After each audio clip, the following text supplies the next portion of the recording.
But the ultimate aspect really comes now, and it's a challenge that's been bestowed upon us, which is around climate change and how that's impacting insurance firms. And ultimately, what does that mean for portfolios and thinking about sustainability in terms of underwriting going forward? You're listening to Rethinking Insurance, a podcast series from WTW where we discuss the issues facing P&C, life, and composite insurers around the globe, as well as exploring the latest tools, techniques, and innovations that will help you rethink insurance.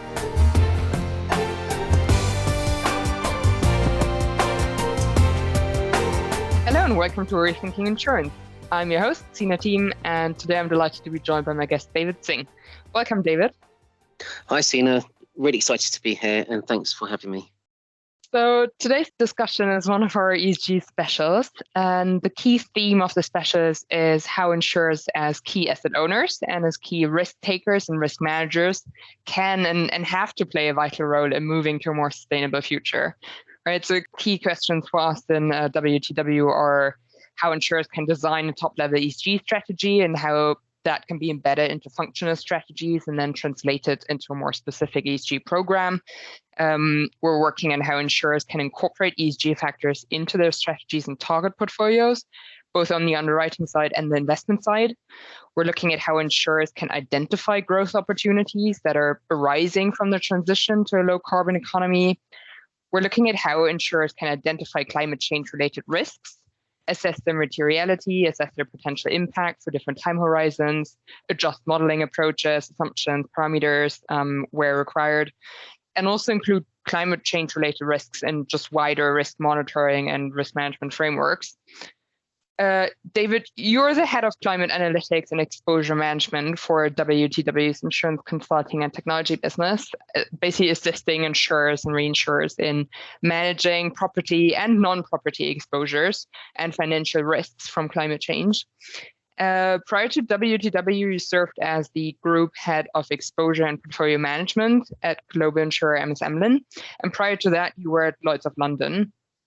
End of 2022, you received the Lifetime Achievement and Important Contribution Award at the London Catastrophe Modelling Awards ceremony, recognizing your contributions to the exposure management and catastrophe modeling in the insurance industry, right? Congratulations again.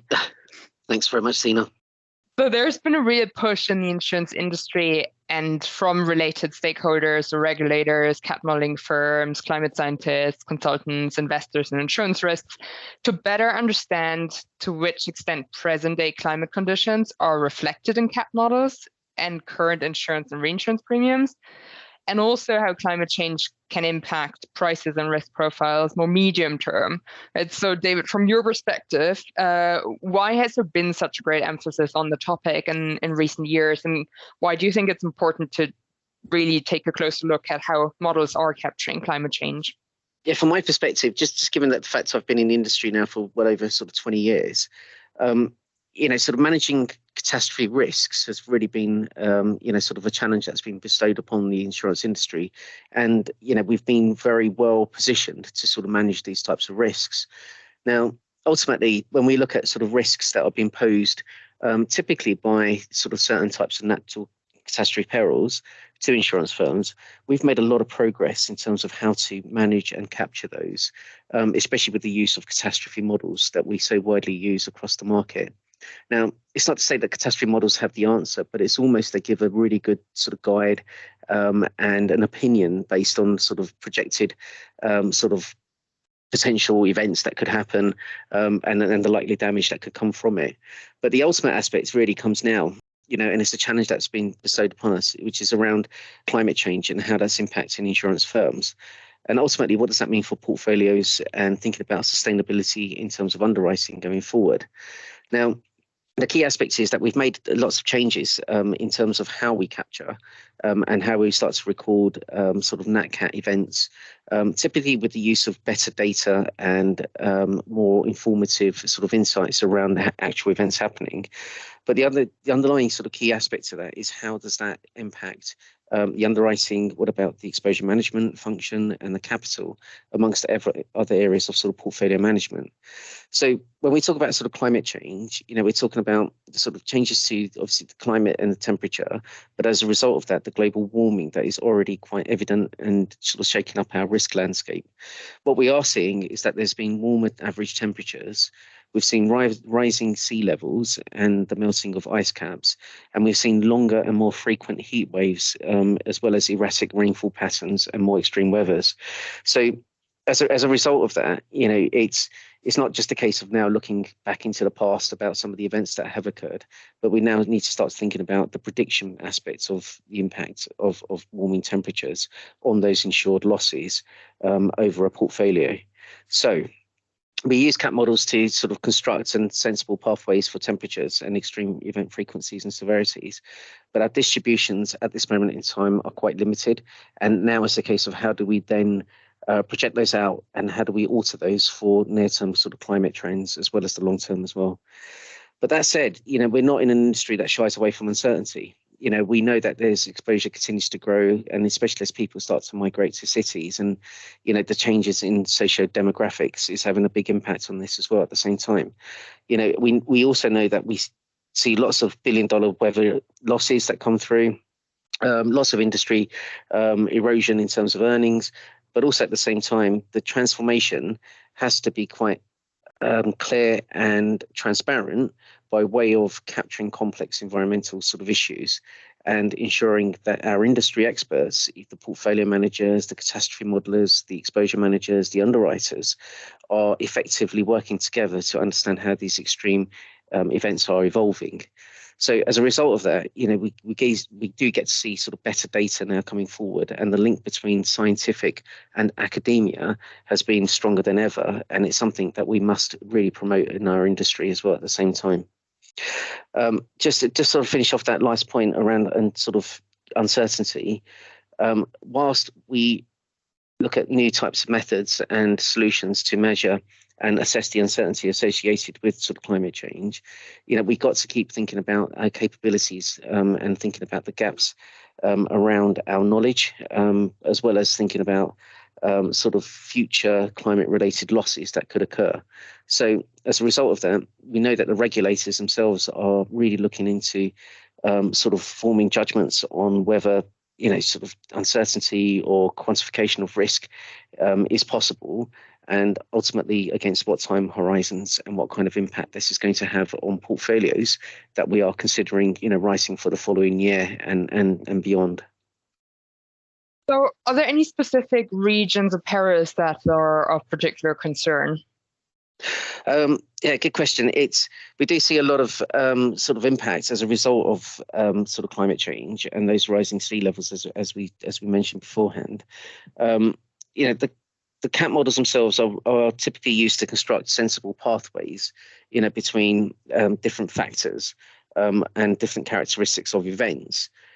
However, typically we do see a lot of emphasis being put onto hurricanes, as they seem to be getting stronger and more frequent. But there's also a propensity for them to alter in path as well. So typically not to sort of take the past that, as we've seen before in terms of paths, etc. In addition to that, the warm sea surface temperatures and winds, that facilitate the hurricanes could mean that there's more powerful sort of flooding events that could occur. And instead of them just sort of affecting known catchment areas, we could also see them sort of changing in terms of severity and region, and in terms of the impact that we've traditionally seen before. So I think the key point here is that the models themselves do rely on historical data. However, we shouldn't be blinded, or we shouldn't be taking too much of that as a way to manage our risks for forward-looking views, because of the uncertainties associated with climate change and the impact that it can have on these types of events. Just the other point to add there is, when we're looking at these types of events, we tend to focus significantly around the primary peril in itself, but not so much the secondary peril. And it's only over the last sort of 3 to 5 years where the secondary perils have really been quite damaging to the industry. And the emphasis is now, and rightly so, sort of talks about secondary perils. But really, there's got to be another approach to this. I think, that's in my personal sort of view, which is how do we look at events holistically and not to sort of categorize them in terms of wind and flood. And we know that obviously there has implications in terms of coverages, etc. But in terms of understanding the loss potential from these types of events, it's really important that we start to look at these as sort of holistic events, and start to check the sensitivities and understand some of the impact that this could have in terms of modeling going forward. Yeah, and you touched upon it earlier. I guess apart from catastrophe risk itself, there are, a number of knock-on effects that climate change can have as well. So just thinking about non-cat premium risk for property insurance, for example, more high-frequency, low-severity type weather-related events could increase attritional loss amounts. Thinking about reserve risk for property, for example, severe flooding can cause supply chain disruptions, which in turn can cause delays in claim settlements. Thinking about default risk, reinsurers may struggle to actually pay out claims as a result of more severe catastrophes. And on the market risk side as well, right? So real estate investments, etc. Values are impacted by physical risks, or they could change because of sort of non-compliance with particular building codes. And of course, on the operational risk side, as an example, I guess there could be a risk of physical damage to insurers or reinsurance offices and the impact on operations. So looking at this holistically and all of the various impacts that climate change has on the insurer's business model, what would be your recommendations as to what companies should be doing? It's a great question, only on the basis, it's quite wide ranging. And when we look at sort of climate change, the climate change really does form part of the ESG sort of aspects of managing those types of factors. The environmental piece, as we know, is where sort of climate sits, but then climate can be broken down into the physical piece, the transition piece, and also, sort of the liability aspects of that. So how this then sort of incorporates up into the into the strategy of the company is really important. So not only do you get sort of the strategy from ESG and the company vision and other underwriting strategies that can actually cascade down into various elements of managing portfolios. There's got to be this sort of drive up from the bottom where you're working with the claims team and they have a direct feed up into the strategy as well, but also from the exposure management function and the underwriters who are very close to the exposures. How does this then feed up into managing the environmental piece of ESG? So the physical piece has been very I say it's quite embedded at this moment in time because we have some really good sort of models that we use, especially for risk transfer purposes, but also at the same time for assessing these types of risks. However, sort of thinking about the other aspects of where climate is going, there seems to be, quite a disconnect, I think, in terms of how we can build out or close down the cone of uncertainty that we're seeing and get some real sort of confidence around those levels. Notwithstanding, it's the models that we have in place at the moment and the methodologies we're using, they are tried and tested. However, given the uncertainty, it makes it so much more difficult to do so. So where we're relying on historical data, one aspect is to start to sort of think about getting some more scientific and academic data to help with the sort of future and the uncertainties associated with sort of climate change. Also start to think about sort of socio-economic and demographic factors as well, as these sort of remain some of the sort of rapid increases in sort of assets, in terms of exposed areas, especially through urbanization. And the other way to sort of think about this is to sort of turn to professionals in terms of, getting some expert advice and thinking about how well and how better you can actually manage your portfolio based on certain types of risk appetites, certain types of underwriting strategies, and even thinking about it against the backdrop of the current sort of the economic environment that we're in at the moment.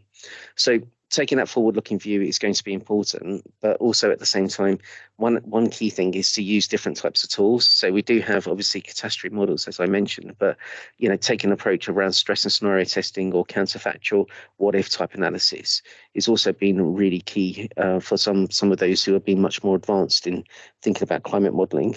And that certainly helps with the sort of the better evaluation of tail risks in particular. Yeah, and maybe you can expand a bit on the as-if analyses and on sort of how stress and scenario testing generally can help with the analysis. Certainly, as we know, sort of scenario analysis is again widely used across our industry, and they're so valuable. My sort of key takeaway just from using scenarios and having designed scenarios over my many years in the insurance industry is almost start to think about why use them in the first place. They tends to be, sort of forward-looking scenarios and even backward-looking scenarios that sort of combines historical experience with the future. But ultimately, understanding whether this is an aggregation type scenario or thinking about it from an emerging risk type scenario, or is it meant to be a capital stress testing scenario, is a really key aspect to scenario design. So ultimately, when we start to think about sort of primary perils and secondary perils, we've got to start to incorporate those into our scenarios and also consider other types of reporting or should I say clash reporting that could come from this from different classes of business that historically haven't really had an impact from certain types of events. So we've seen a lot more of those. So having that open-mindedness, in terms of how to look at scenarios is really key. But also at the same time, thinking about how to pitch those scenarios and the education associated with those is really important. So we know that, for example, catastrophe models, they vary, and in some cases, for certain perils, they've converged. But as exposure management, it's very much the focus is on the data, the validation piece, the processes and the methods, and ultimately the outcomes and the insights that can come from it.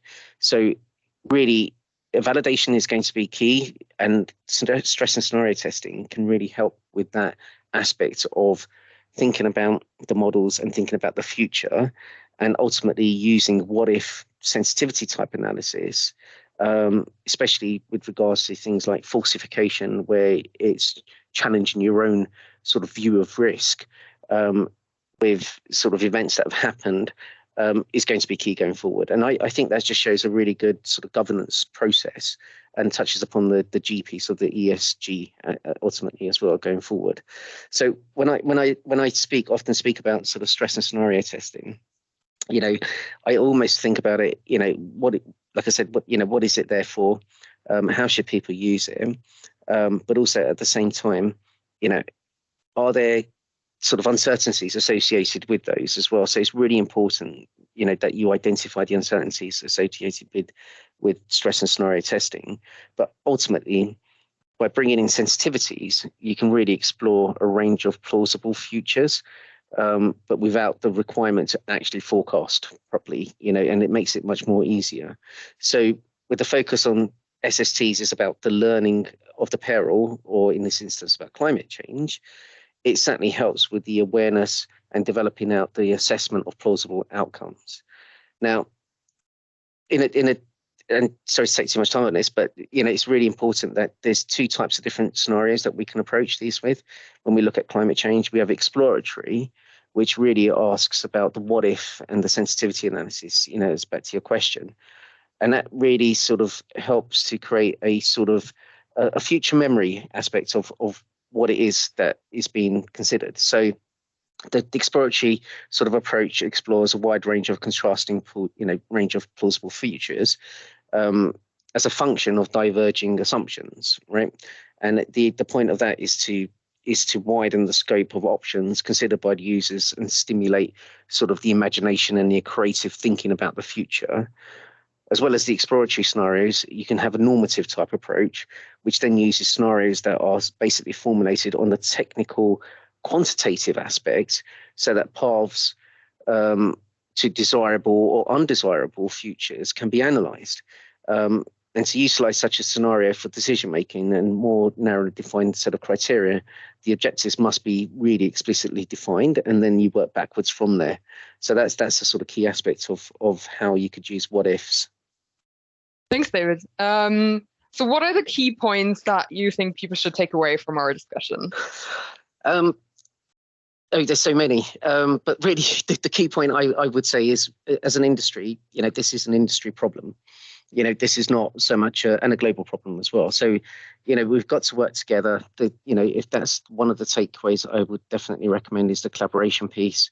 We've built some really strong links with academics and scientific communities. And ultimately, there is no need for us to keep repeating the sort of same sort of process and exercises over again, multiple ways, because we're different insurance companies. We should be able to share some of that information and ultimately take that forward as part of our baseline or foundation level to then think about establishing a view of risk on top of that. So collaboration is a really key aspect of this, but also at the same time, to work closely with the regulators and the legislators around this as well. We've seen the regulatory side of it. It's been quite extensive at the moment. I think there will be a spotlight on that for the next few years, especially, as certain initiatives come to fruition. And, as insurers start to think about transition risk and the physical aspect, these are not independent from each other. They're closely correlated. And this is going to be something that exposure managers and underwriting managers will really be wanting to get right. Not least because there's stakeholder management associated with that, and ultimately the implications of not doing it right or following the right sort of process can have significant ramifications, I would say. And the last piece I would sort of say is really around do some research, and don't be afraid to sort of think about different methods and challenge, sort of existing approaches, because it's with that is how we sort of get to where we are in terms of being an innovative solution, sort of industry. And we've got some very good people, generally, in terms of providing scientific and academic research, as well as mathematicians and meteorologists, etc. So we should be using everyone's skill set in the right way, and we can all benefit from that as an industry going forward. Thank you so much for your time and your thoughts, David. I really look forward to continuing our discussion on ESG. Thank you very much, Sina. Well, thank you for listening to this episode. And if you found this interesting, then join us on future episodes of Rethinking Insurance. Thank you for joining us for this WTW podcast featuring the latest perspectives on the intersection of people, capital, and risk. For more information, visit the Insights section of WTWCO.com.